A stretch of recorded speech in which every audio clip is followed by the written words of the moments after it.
Bersiaplah untuk emosi karena gue akan kembali membacakan komentar-komentar netizen yang sudah pasti akan membuat kalian sedikit hancur harinya. Kali ini ada sebuah komentar dari sebuah video yang konteksnya itu adalah ada orang negur perokok di jalan. Jadi ada perokok gitu naik motor, terus ya ditegur gitu sama orang juga yang naik motor. Tapi somehow endingnya itu mereka berantem. Tapi ya nggak sampai pukul-pukulan, lebih kepada teriak-teriakan gitu sih, ngata-ngatain. Nah, kira-kira nih menurut kalian di sebuah sosial media yang bernama TikTok, komentar-komentarnya bakal kayak gimana? Apakah akan mendukung yang menegur? Atau akan menjadi sesuatu yang wadidaw? Kira-kira bagaimana sih komentar-komentar orang-orang bijak di aplikasi terbaik di seluruh dunia?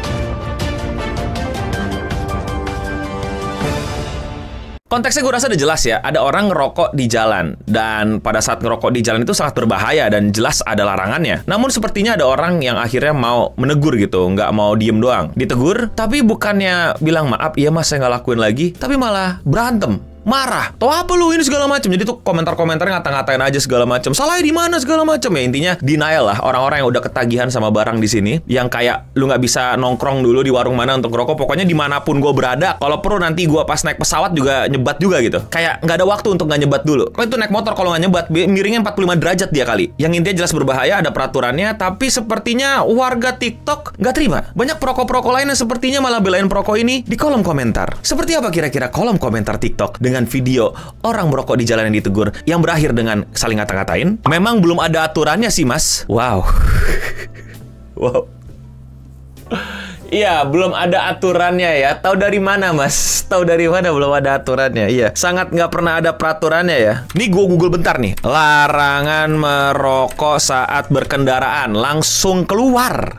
Langsung keluar. Undang-Undang Lalu Lintas dan Angkutan Jalan nomor 22 tahun 2019.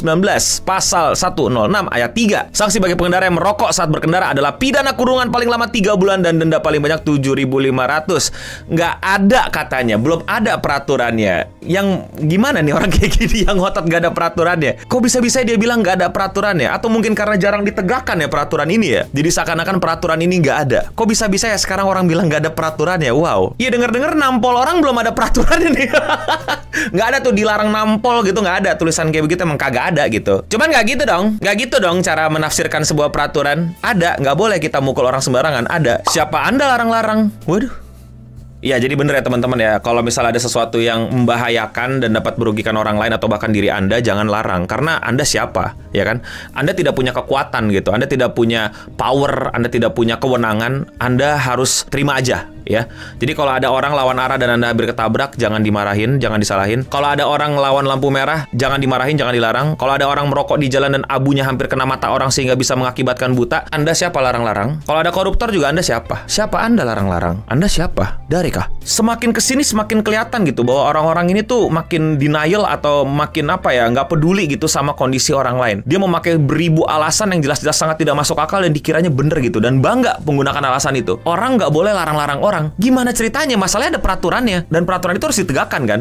Dan ketika ada orang lain melanggar peraturan ya harusnya ditindak gitu. Kalau nggak orang lain akan merasa iri kalau misalnya dia nggak dilarang, ya mendingan kita semua langgar peraturan aja. Nggak berarti itu peraturan, itu cuma tulisan aja. Jangan nunggu orang dong untuk melarang-larang. Ini bukan orang melarang, tapi peraturannya jelas melarang. Gimana sih? Merokok itu hak mas. Kalau kamu nggak suka ya jangan deket-deket. Banyak kok yang merokok dan tidak masalah. Ya ilah.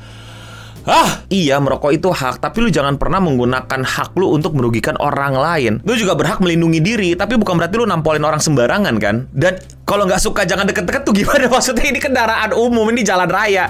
Gue juga nggak mau sebelahan sama perokok. Gue juga pengen semua rokok di dunia ini tuh ada khusus jalannya gitu. Ini jalan untuk perokok yang emang udah nagih banget, yang emang udah nggak bisa stop ngerokok banget, yang mesti di motor tuh ngerokok. Nih jalur ini gitu. Gue juga nggak mau deket-deket. Please, bisa nggak pindahin tuh jalurnya? Tapi kan jadi ribet, jadi ada makin ngaco lagi. Mendingan ditegakkan aja peraturannya. Kalau misalnya merokok di jalanan itu nggak boleh karena membahayakan, jelas. Terus gimana ceritanya lu bilang jangan deket-deket tuh gimana? Kita mau milih mana nih kira-kira nih ya? Motor yang tidak merokok nih, dia tidak merokok, saya dekat kanan saja gitu kan. Kayak nggak bisa Pak, di jalanan Pak. Dan ini yang Pak argumen paling nyebelin gitu. Banyak kok yang nggak masalah, bukan nggak masalah, orang itu tuh masih belum berani negur lu, masih belum berani ngasih tahu lu, dan makin banyak orang nggak negur tuh makin banyak orang merasa kalau dia itu berjaya gitu, orang itu boleh ngerokok di jalanan. Udah harusnya ini menjadi awakening gitu, menjadi pembangkit, menjadi semacam penanda bahwa ya jangan biarin kayak gini-ginian tuh nggak ditegur, makin merasa mereka yang memiliki jalanan, padahal jelas-jelas mereka yang salahin aturan, dan mereka yang harusnya ditilang dan didenda dan dikenakan hukuman, bukannya malah kita yang malah dimarah-marahin. Hak kamu apa?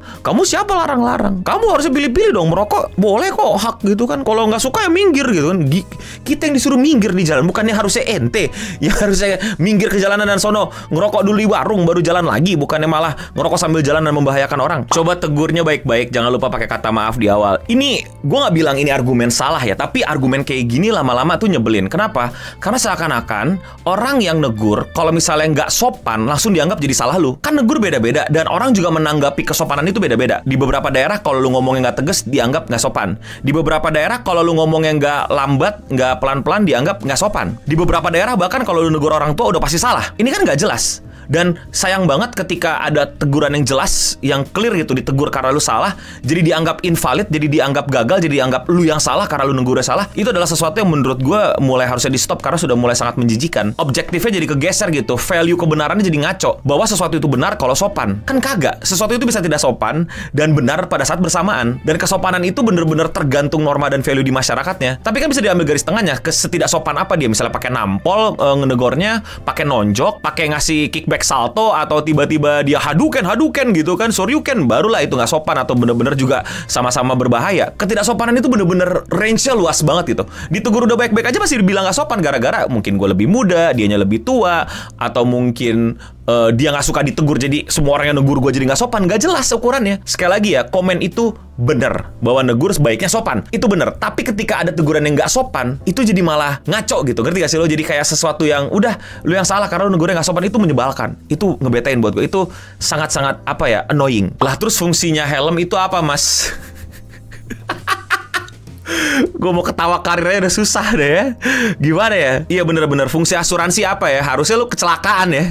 Iya, harusnya kecelakaan biar asuransinya kepake gitu ya. Harusnya lu dirawat inap, harusnya lu kena penyakit-penyakit kronis biar asuransi kepake gitu. Biar fungsi dari asuransi itu terlihat gitu ya. Harusnya juga mobil-mobil tuh nyerempet jalan terus ya, sama adu tabrakan gitu ya, biar fungsinya seatbelt tuh kerasa gitu ya. Lagi-lagi argumen yang sangat gak masuk akal. Helm itu fungsinya awalnya untuk melindungi dari debu, dari berbagai macam kotoran-kotoran lainnya yang tiba-tiba mungkin ada di jalan dan lain-lain, dari asap yang lain-lain. Tapi bukan berarti karena orang udah pada pakai helm jadi gue boleh ngerokok gitu. Dan ini bahaya banget karena nggak semua helm itu didesain untuk menghilangkan asap rokok. Dan kalau asap rokoknya lagi nggak hoki gitu ya, lu bisa kelempar serokok-rokoknya, lu mau helm full face, kalau misalnya cak kena terus arangnya masuk mata, selesai. Dan ini korbannya bukan 1-2 lagi loh, udah banyak orang matanya kenapa-napa, bahkan sampai kehilangan penglihatan gara-gara asap rokok, gara-gara arang rokok yang lu bakar sembarangan di jalan. Dan korbannya nggak sedikit yang udah pakai helm. Tapi again itu nggak perlu dikasih tahu, itu nggak masuk akal untuk lu bilang ya selama lu pakai helm aman. Ya lebih baik aman tentu, tapi bukan berarti membuat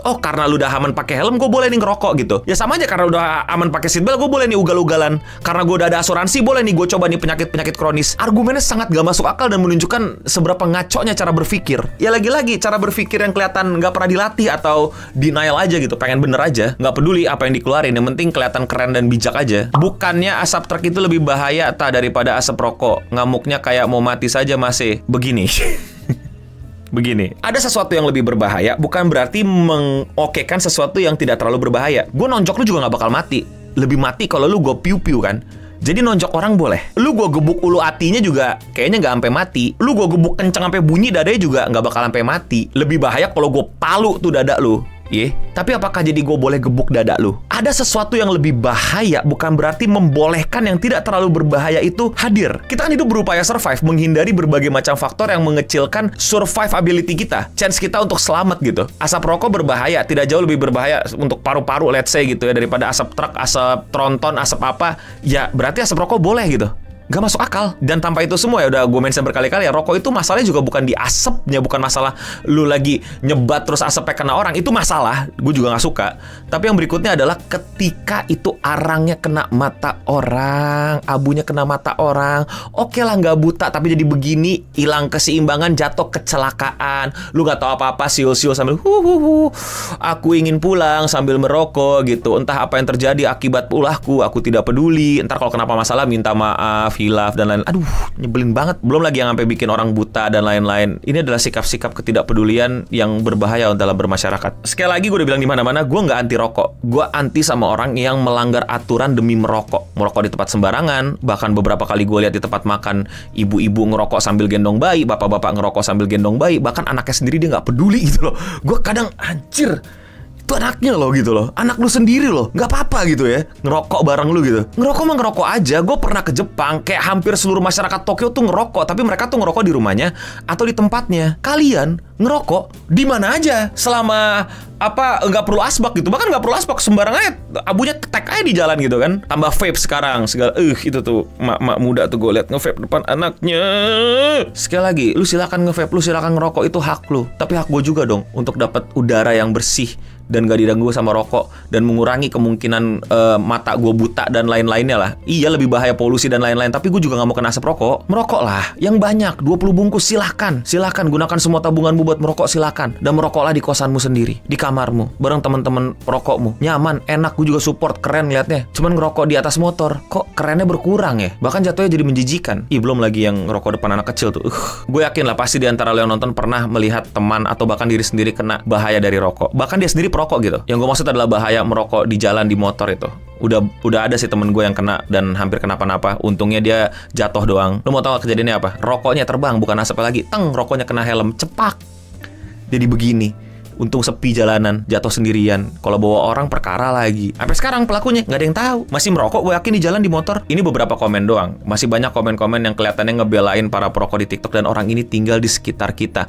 Mereka nggak peduli sama orang lain. Mereka yang penting gimana caranya bisa ngerokok. Karena teman-teman gue ngerokok, jadi ini boleh dan lain-lain. Mereka ada di sekitar kita. Mereka ada banyak ternyata. Disclaimer, gue tahu beberapa komen TikTok itu rage baiter. Mereka itu emang apa ya, kayak demen nge-troll dan lain-lain. Tapi gue nggak bisa bedain lagi mana yang beneran argumen, mana yang beneran trolling. Jadi silakan kalian nilai sendiri. Tapi yang bisa gue pastikan, tidak mungkin semua komennya cuman troll. Yang kalian baca di TikTok, yang sering kalian nemuin, yang sering kayak kok komen kayak begini amat. Mungkin troll, mungkin beneran, tapi nggak mungkin semuanya troll. Tapi kalau menurut kalian bagaimana? Komen di bawah. Silakan kritisi gue kalau nggak boleh gitu, no. Perokok juga gini segala macam. Silakan koreksi gue di kolom komentar di bawah. Tapi ingat stance gue nggak anti perokok. Gue anti perokok yang nggak tahu aturan, yang nggak tahu tempat. Vape juga sama aja, lu pikir asapnya kagak bahaya. Kalau kalian suka sama konten kayak gini dan kalian mau support gue, lakuin dengan sesimpel klik tombol subscribe. Dan ya, sekian seputar internet untuk episode kali ini. Gue Nobening pamit undur diri, dan untuk kita semua, stay clean and sound. Merokoklah di tempatnya yang udah disediakan. Kenapa mesti di motor? Dibelain lagi? Aneh.